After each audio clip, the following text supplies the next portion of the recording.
try that. Good morning. Good morning. Or Where, good evening, actually. yeah, where are you at? Where are you I'm at? in Australia. Okay. So we just had, wow, we're in Aussie week or something like that. We just talked to somebody else there just the other day. So it is, Did you? what time is it there? It's 8 a.m., so it's Okay. not too bad. Okay. I was thinking, I always forget where, where it's at. I know it's off by more than a few. Oh, I should probably turn on my little video. That will probably help. So I'm just trying to fix up my camera here. Not a problem. We've got another There minute we or go. two. We're got another minute or two before Michael, the co-host, will join us.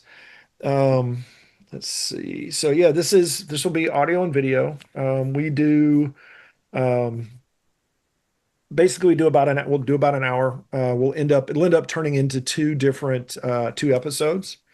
We split it. We'd like to do sort of a part one and a part two, and we split it based on however the conversation goes, which is what we like it to keep it at. We try to keep it very conversational, Good. um, and just sort of I'll do an introduction, he'll do an introduction, we'll pass it over to you to introduce yourself, and then we'll pretty much dive right in. Let's see, and I'm just looking at some of the yeah, this is our season is building better foundations. We do different themes, I guess, and topics as we go. And this is for careers and stuff like that. I think what we're going to do with this one is actually one that's very near and dear to my heart. It's some of the same stuff I do. Is really about like I do. My company provides tech assessments and technology audits and things like that. And I think a lot of that is where we're going to talk. It's a lot of the same things. Ooh, I'll definitely um, talk about we will hopefully not get too much on a rabbit trail about how technology has changed over the course of our career. But I think it's a really good, it's a fun one because I see this as another big inflection point. And with you being there about as long as I have, then I think we'll be able to be a couple old fogies a little bit and talking through things. Yeah, I wouldn't have ever thought I'd be an old fogey, but there you go. I am. I'm G'day, not how an you old doing? fogey at heart. It's just No, no, no. I got to say, do you walk past the mirror sometimes and think, who is that old person? yeah.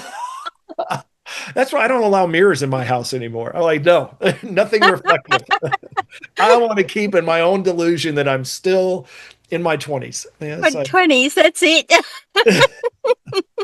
Gen X forever. What was it? We're 30 when we're 13 and we never get any older. exactly. Actually, it was what we were 30 when we were 12, we're 30 when we are 30, and now we're 30 when we're in our 50s and moving on.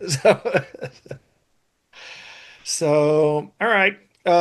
Yeah, because I'm actually going to cheat a little bit with some of these and go with possibly some of the questions that are that it puts out that you're through Podmatch that you're always ready to answer. So we'll see where those go. We'll see how I go on those ones. So, who am I speaking to? You're Rob, Yes, I'm Rob, and and And I'm Michael.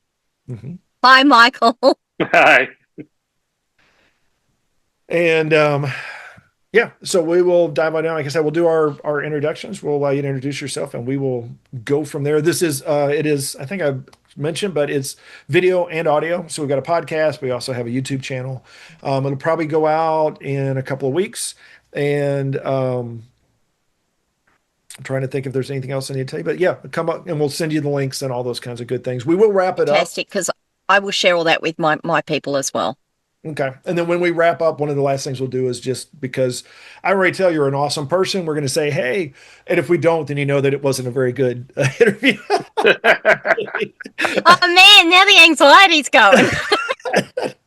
I like to, I don't know how some people take it, but I've often said, look, I'm up to probably about 100 different interviews. A lot of them almost all of them like this. I've never had one go wrong, maybe one that was questionable. So, I don't, it's not likely you're going to be the first. So, let's just continue We'll on, but there's see. no pressure. So, Is this where I say I like setting firsts? yes. This is not the time to set that first. No, this is not the time. This is not the first I want to set. Yeah, exactly. Save that for another one. You So might we'll want to go ahead. like leave that intro out next time because you seem to scare our guests each time you do But they rise to the occasion. No, So it's I would rather have that warning up front. That's cool. that. you don't want it at the end where you're like, guess what? You're a first, and then you find out why. All right. So we're going to dive right into it. And I got to adjust my little camera thing a little bit here. And we are good. So I'm going to do Are we recording? Yep. Okay. oh yeah, we're recording. I turned that to auto after I missed it the one time, almost twice. And we'll do 3, 2, 1. Well, hello and welcome back. We are continuing our season. We're building better foundations. We are building better developers, the Developreneur Podcast. I am Rob Rudhead, founder of said Developreneur Podcast site and all that great stuff. Also the founder of RB Consulting, where we help you leverage technology to build a technology roadmap for success. Good thing, bad thing. Let's see. A good thing. This is one of those fun kind of things. Good thing is that where I'm at, I've got a little townhouse and they've got a little HOA. And one of the things they do is they come by and do pressure washing regularly, which is, I guess, like twice a year or something like that, which is awesome because it means I don't have to do it. The bad thing is that they were like, when I was trying to park, all the trucks happened to be right in front of my driveway. And so I had to I had to Tetris my way into the driveway, making it a little bit more anxious of a parking job than I normally would have needed in the garage. But who's never anxious, or at least I'm not anxious when he's introducing himself. Michael, go ahead and take over. Hey everyone, my name is Mike Malash. I'm one of the co-founders of Developner. I'm also the founder of Envision QA, where we help companies with custom built software and basically any type of software issues. We come in and we help you through testing and kind of walk through the process with you and make sure that everything's working great. Good thing, bad thing. Good. It's kind of mixed. It's that time of year again where in Tennessee, the seasons can be anything from winter to summer in a given day. So when the weather is warm and nice, we're good. When it's not, it's really miserable. It's like, man, I wish I had my coat. And now, like the sometimes bad host that I am, I have to make sure, because I've just realized I needed to know beforehand how to pronounce her name. So she may be correcting me. So she may be doing more than just a general introduction. We have with us Charly today. I'm hoping that's right. If not, correct me and go ahead and introduce yourself. Hey guys, that it's actually Charly, but Charly is the one that I get most. That's cool, but it is Charly. It's short for Charlene, and it sort of comes back to the tomboy aspect of my youth. So there you go. So hey, look, thanks so much for having me on today. I am really looking forward to this. A little bit about myself, and I'll try to keep it short. I have got nearly 40 odd years experience in the IT industry. It wasn't IT when I started. It became IT. And I have basically done anything from field service through to sales management, contract management, client management. And now I run my own business, which is why we're talking today, I think. Now, I don't know if there's anything else you guys want me to share about myself, whether that's just going to come out as we talk, because I think that's probably a good place to go. Well, I think let's start about what your business does, because as we all know, IT is a huge area. So if you can talk a little bit about your business and what your focus is, what your service or your products. So we help small businesses operate online, basically. I've changed my tagline so many times, I'm not quite sure what I'm using at the moment. But basically, it's tech when you just need it to work. I'm your IT team. I can be your CTO. I like to sit basically between businesses and their tech providers, do that translation and give honest and sometimes brutal assessments as to where things need to go, what needs to be done. I find a lot of businesses, a lot of small business owners particularly, they don't have the budget to have their own IT person.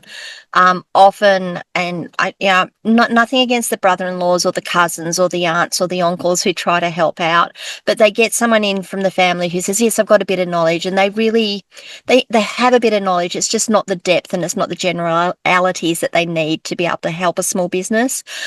And small businesses go, "Oh, I just can't get it to work and it's costing me so much money and it just hasn't worked for 6 months." And I can walk into that and go, "Okay, let's go through it. Let's talk about what you're doing. Let's talk about what you're trying to do. Forget what you're actually doing. Let's talk about what you're trying to do. Who are your providers and how can we make that work better for you?" Or sometimes it's just the tech people aren't giving me answers. I can't make this work, and I can step in between them, do that conversation, and then talk back to them and say, "Hey, this is where we're at. This is what you need to do. Here's how we can fix this for you." I'm that person. I'm the tech wrangler. That's I've heard that tech wrangler term before, and that was one of them I really like. Also, it was in combination with handling technology sprawl, which is another one that I've run into too Huge. often. Yeah, I do want to huge. I want to dive into this a little bit because now it's really like it's a little bit of a personal thing. Is like, have you seen in the as your career has gone on? Because I have, and I'd love to hear somebody else your thoughts on this. Is like what used to be the big ticket items and what IT used to look like. I feel like, and to me, it has gotten less so in recent years, particularly, especially go back maybe the last 5 or 10 years, that it has become definitely much more accessible. And more often than not, especially with small businesses, I'm finding I'm sort of having the education slash conversation with them about, this thing that you think is too much, that you can't do, it's too expensive, it's too big, actually is completely within your reach, especially with the rise of software as a service and some of those kinds of things. And even the big boys like your Salesforces, your NetSuites, your Oracles and stuff like that, they have entry level stuff that is actually not only useful, but is also, viable for even some of the smallest budgets. Look, I totally am. And as you said that, I was just sort of thinking the term commoditization has come into it well and truly. And I think that's actually part of the growth of any industry or in anything that we see. You start off with things that are really high end, they're expensive, you don't know how to use them. I'm going to use the term they're difficult to use. And then as the technology matures and as the industry matures, everything becomes more accessible. Everything, the pricing comes down, more and more people can take it on. It's that is the evolution of an industry, of a business, of anything. If you look at it, and things become more commoditized, absolutely, I'm seeing it. Who would have thought? Just going to that, who would have thought that you could run your mail in a cloud and have it give you your word processing, your spreadsheeting, your databases, the analysis of all of that, and have that all at your fingertips if you know how to use the system. 10 years ago, yeah, I was still setting up Outlook on people's computers and going, "Oh, you want to log in on your phone and on your computer and have your mail on both and be able to manage that and know that your VA has responded to it." Like 10 years ago, that was a major thing. We had a whole heap of processes around it. Now it's not. You delegate the account. It's all in one place. People can log in. They can see if a message has been read. It can have tags put on it. It can be moved into folders. Just that in itself is a major step forward. So yeah, I'm seeing it. Absolutely. Now, cool. I'm glad that I'm not the only one that's just like feels like this has really gotten there. And so I think a good follow up to that is so as these things become commoditized, and like you said, there's like the work that you did 10 years ago, same thing, like when you're doing desktop support and stuff like that, it's different. It is, there's a lot like, especially if you talk about like the data centers and installing servers and all the stuff that used to exist that really has sort of gone away because it's now just out there in the cloud and you just connect and you're ready to go. How do you see that and how you've had to evolve. And especially now, I think for the audience, a great one is like AI is now, it's quote, eliminating jobs, people say. And it is, there's certain things that are going to become commoditized, as we've always seen. And so how do you make sure that you differentiate yourself, and while leveraging the technology changes and the advances, also are, able to, put food on the table and do all the things you need to do to make yourself, still valuable to your customers. Fascinating to me how many conversations end up going back to AI at the moment. It has really taken off. And if we were to look at it, I am certain we didn't see AI until the beginning of last year. I think that was when it actually hit the market, and we saw, ChatGPT come out and people saying all of this stuff, and people were becoming prompt engineers. And we're not seeing many of those anymore. But so how do you leverage it, and how do you keep yourself relevant? Learn how to use it. Don't be afraid of it. Learn how to use it. Understand what its limitations are. I've got a couple of episodes on my podcast about AI is not as good as you think it is. AI lies. It is overly confident in the information it gives you, and when you start to dig into it, it actually makes up links. It actually makes up information and hands that to you and says, yes, this was the answer. And when you go and dig into it, when you sort of say, well, give me the references so I can go and check that, you're like, that's not what that said. That link doesn't even exist. And I had a conversation with AI at one point because I was digging into some legislation about something here in Australia, and I'm like, well, can you give me the links that you've given me this analysis on? It gave me the links. I went to them. I said, that legislation doesn't exist, or that link to that legislation is incorrect. Oh no, but if that legislation did exist, it would exist at that link. Yeah. Yes. So that was a bit of a long way around to say, understand its limitations, understand what it can do, and learn how to use it. Learn how to make yourself more productive using it. Bring it into what you're doing. And again, I'm going to go back to, email. 10 years ago, we were using email, but email wasn't something that we used a lot of. And when email first started coming in, there's only a few of us using it. A few of us that understood that it was really cool to be able to send electronic messages, and people were still relying on the postal service. Now, the postal services are dying. Yes, we still have to use them, but the postal services are dying for your general domestic mail because everyone's moved to email. That is now just part of the life that we live. That's just part of how we operate. And AI, I think, is going to fill that. Another probably unpopular view on this is I don't think AI is going to get a lot better than it already is for a very long time. It still works on large language models. It still requires a whole heap of data to pull into it to be able to give you the information to be able to do what you want it to do. Look, we're seeing generative AI take off, and I think that the niche stuff we're going to see do really well, but the general stuff about we're just going to be able to take over your job, we're just going to be able to work out how your job works and come and do it for you. There's a lot that goes on in that wetware.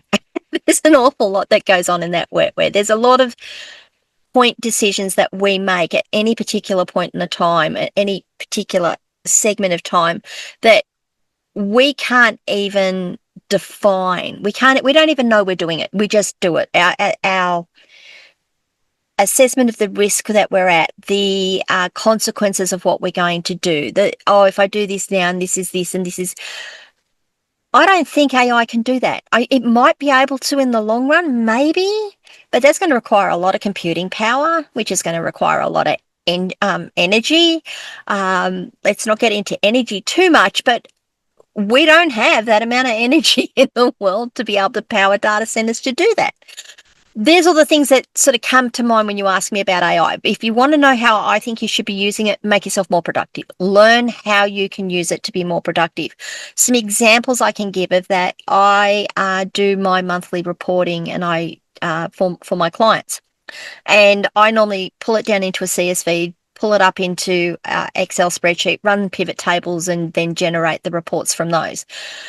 The other day I said to AI, can you read CSVs? Yes, I can. So I dropped all my CSVs in. I said, I want reports that look like this. Here's my brand book. here's the way I talk. I want these formatted reports. They said, here it is. Here is a doc X. You can just download that, put it up, and send it as a PDF, or you can just download that as a PDF.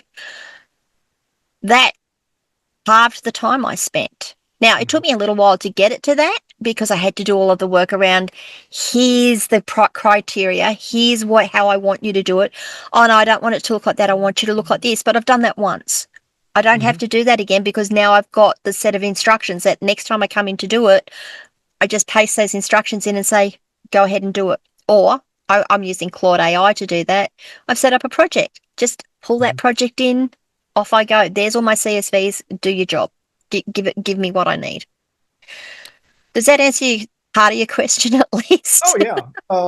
Yeah, because I think it is. And that's it also sort of added to it is I think there's people, I agree that there's, I don't think where we're at right now. I think it's going to need a lot because it needs energy. It needs processing and it needs data. And I think it's one of those that now I think we've sort of, you've been here long enough as well. You probably remember the day where you'd like buy a laptop or back in the day when it was a desktop, and then 30 days later it was already it was like, oh, that's old hat. It was stuff was progressing very quickly, and it's sort of slowed down. And now I'm wondering if I think this may be the cusp of another one of those geometric growths where it's like, oh, now we need to be able to store huge amounts of data and have bigger processors and all that kind of stuff. And then now it's going to, I think, push, because that's what we are as humans, is we're always finding new ways to solve some of those problems. So I think people are going to find ways to do the processing with less power behind it and things like that. Or everybody's going to have a little portable nuclear thing like they did in the Back to the Future movies or something like that. But there's some way, there's going to be some brilliant people, and they're going to figure out a way to take us that next step. But I do want to, just for I think for our audience, I think it's a very important thing. Is it's like, don't be afraid of it. Go learn it. We all had to learn, back in the day, for some people don't even realize this, we had to learn how to Google stuff. Like, what is a search? I remember people like, how do you search for stuff? And then AI is really just, to me, it's just a progression of the search engines. It's, That. Yep. Yep. just have that conversation. I really wasn't that far. That's why it sort of has been, I feel it's been very natural for it to be incorporated into the search engines that are there, because that's sort of where they were going. And Yep. at the end of the day, it's, AI is really not much different than expert systems. If you can give them, like you do, the steps, then it'll follow the steps. But watch out, because if you skip a step, or if you're too vague in a step, you'll get some interesting stuff. And you will get, I will just add, because I know I'm on my soapbox a little bit, but I had an argument with ChatGPT one time about that, where I said, I'm grabbing information, and it sent me fake LinkedIn stuff. I'm like, I need contact information for those people. And it sent me fake LinkedIn stuff. And I said, okay, well, unless it is a verified LinkedIn address, don't give it to me. That's right. Don't just make something up. And then it said, well, no, I gave you the right. And no, you gave me a fake. I looked at it. It's fake. So I finally was like, just don't give it to me. I'm going to go use another system and then connect into it, and I'll go figure the thing out. It's like, it's like, you're not good enough. So I'm just going to go back and do it myself. So we're going to find that. It's just like anything else, is it's like, it has its limitations. When some of that is also the issue, because how these languages were trained, there's a lot of archival sites that are out there that have old information and old pages, and that's what they're scraping. Because I found a couple where, because I've had to go recover websites that people lose, and it's like, because they got hacked, and you go to these sites to find that, because that information is public without a lot of companies knowing that their information is stored in these archival sites. And so AI is scraping it, and it's using that. Interestingly enough, though, you both kind of touched on it, but the way I look at AI is it's more of a rules engine. It's like the old dragon, naturally speaking. You have to train it, or you have to basically give it these steps and the processes in order for it to really work, or essentially give you the feedback. So you're essentially giving the inputs to an application, a rules engine, for when you prompt it to give you the feedback that you need. And that is the extent of what I see AI as today, besides it just being a glorified Google search. It essentially is good, especially with code, though. It is good at finding, because it scraped all the Microsoft, GitHubs and things where all the public repositories are. It is smart enough because they've had developers already go through and train AI for certain tasks that most general people use, but it's already been trained. It's already been given these rules to give you that feedback. And that's really all the modern AI is. It's a rules engine that can regurgitate what it has been told within its guidelines. If you go outside of those guidelines, you're going to get weird stuff and it's going to get all funky. I actually wanted just sort of to touch on that, and you it was a perfect segue, actually. You've got to understand where the data that you're getting the information, like that it's regurgitating to you, is coming from. And now I use it a lot to check code to say, okay, look, I'm getting this error message. We had to learn how to use Google. I love that. Actually love that, because I used to just get that really long Microsoft 0x code that you get on the blue screens of death. And I would I'd write it out and then I'd type it in and say, what does this error message mean? That was Google. Well, now you can do that on AI, right? That's the sort of thing that you do. And when you're looking at code and you're looking at errors you're getting, you're like, okay, well, what does this error actually mean? Give me the guidelines as to where I should be looking for this problem. Where am I looking at this system over here, or am I looking at this system over here, or is it something completely different? That information comes from the large language models. Now, when ChatGPT and all of those, or OpenAI, came out, it was the Wild West. People didn't actually realize that OpenAI was using their data to train itself. And then when they started working out that their data was going into OpenAI and this was now being disseminated to just about everyone, people said, no, you can't use our data. And they started, now we've got silos of data. So the information that we're getting those answers from, for me, it's things like Stack Overflow and GitHub and all of that. And I know that when I go to Stack Overflow and look at, like, I fixed it this way, it's like, no, you didn't. No, you didn't. And you'll find 5 or 6 threads with the one answer all the way through, and it's the wrong answer all the way through, because one person has picked it up and copied it, and someone else has picked it up and copied it, and ChatGPT goes, well, that must be the right answer. And it's like, but it's not. Yeah, Copilot is notorious for that. Since Microsoft owns Stack Overflow, they dump that entire code stack into Copilot.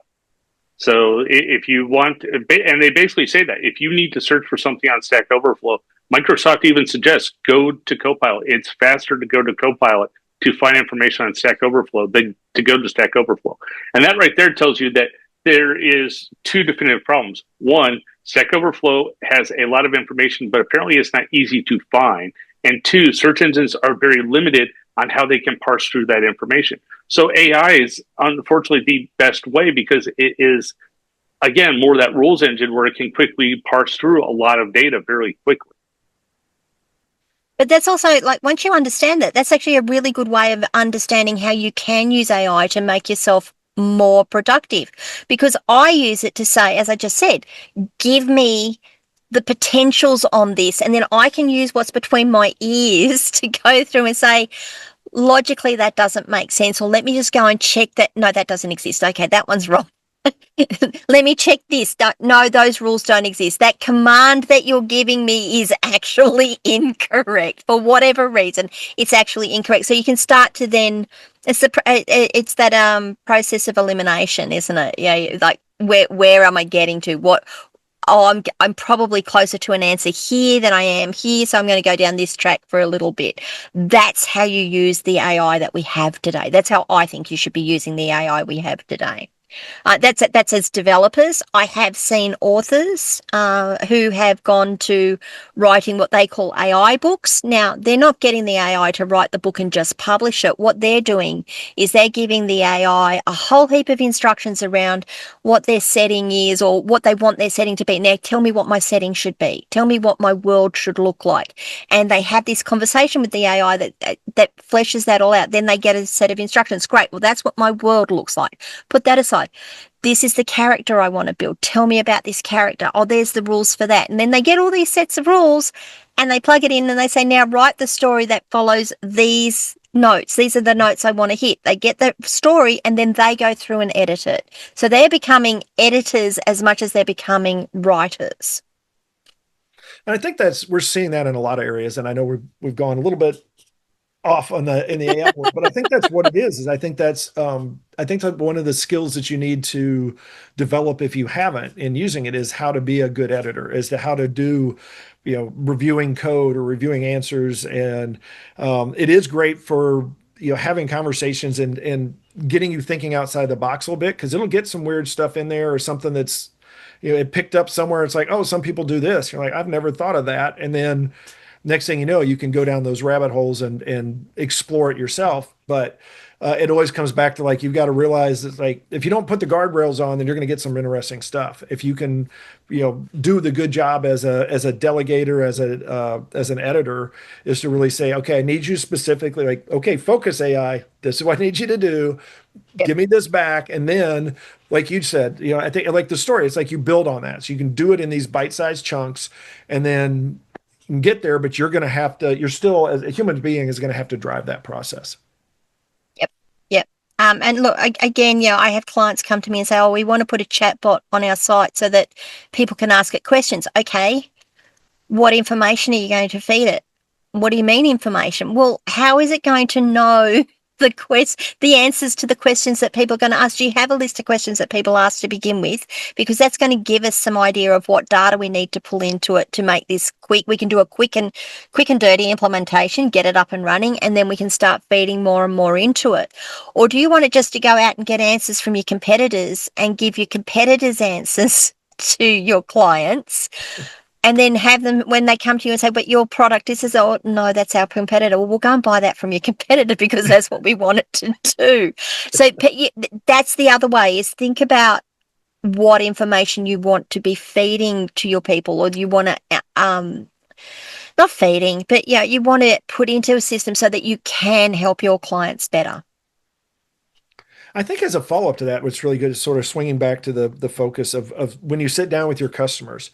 One of the things when you're first talking about, like, okay, you need somebody to help you with technology. And so now they're saying, yeah, we definitely need somebody to help us with technology. We need something that we can afford and things like that. Like, starting with the simplest stuff is, like, what are some of the things that you run into when they're setting it up, where they're like, because and this probably is stuff that I think is not as common now because people have done it more, but especially looking back the last 5, 10 years, I'm sure where a lot of the companies are like, okay, I'm new, I need to set up a website, I need to be on the web. What are some of the things I guess we'll start with the common mistakes, maybe some that people are like, oh yeah, this is what you do.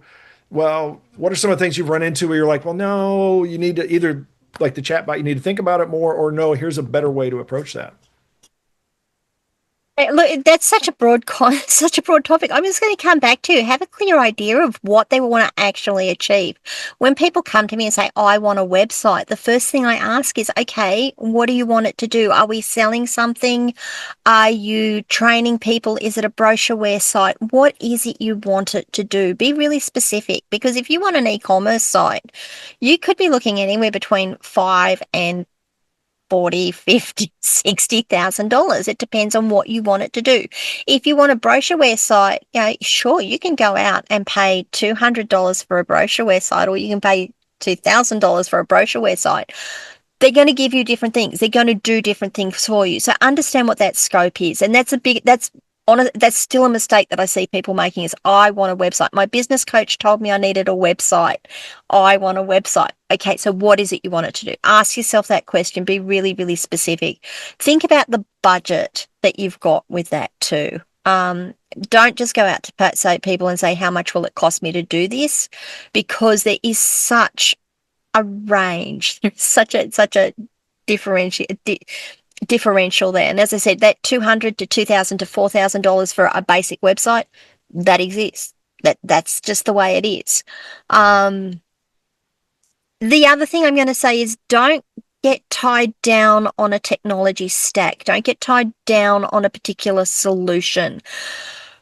That's a big one for me. I'll have someone come to me and say, I want to use XYZ. Why? Mm-hmm. Well, I saw the ad and it looks really cool. And I actually had this conversation with someone one day. I want to put this thing in place. Okay, so what is it what is it you want this thing to do for you? What do you think it's going to do for you that you don't currently have in place or that you aren't currently doing? Well, it's just going to make me money. That's what the ad's telling me. Okay. I now I know where we're at. So now we have to go back and do. I always go back to let's do a needs analysis. I don't want to. I don't want to come to you and say the answer is X. Now, what was the question?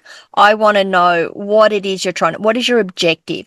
Let's take technology out of it. Let's take the way you might do things out of it and just say, this is your input, this is your output. What is this output? What is it you want to do here? Because that will frame so much of what we put in the middle of it. Sometimes it's a really simple fix. Sometimes we've got to get a little bit more complex.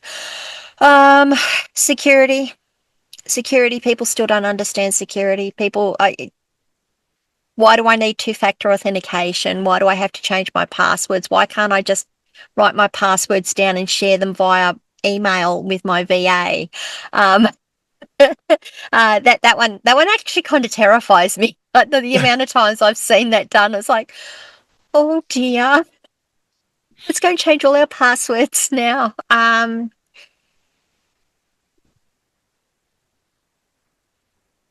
It's not done just because you get the deliverable. It's not finished. It never finishes. Once you've got a deliverable, you will always have maintenance that you need to consider. So if I go back to websites, for example, it's not just that you put a website up and it will sit there and run. Yes, it will sit there and run, but it will require updates. You've got to make sure your software stays updated. You've got to make sure that your hosting provider is doing the right thing. Review who's got access to your admin consoles on a regular basis. Those sorts of things. It's all those basic things that we were dealing with them 40 years ago. We're still dealing with them today because human nature doesn't change. It's just the way we can do it. Years ago, my dad said to me, to err is human. To really mess things up requires a computer.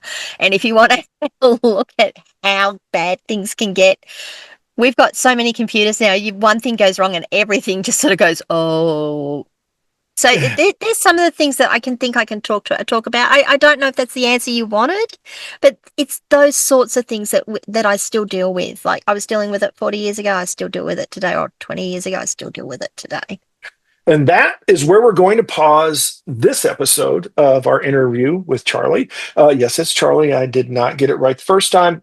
Charly Leetham, Leetham. Got all the links in the show note. And as we come back in the next episode, she will share a little bit more of us. This, funny enough, was just one of those episodes that we mentioned AI too early, and we did go a little bit off the rails of our original conversation, but I really appreciate how she just dove in with us. I think there's some great content there.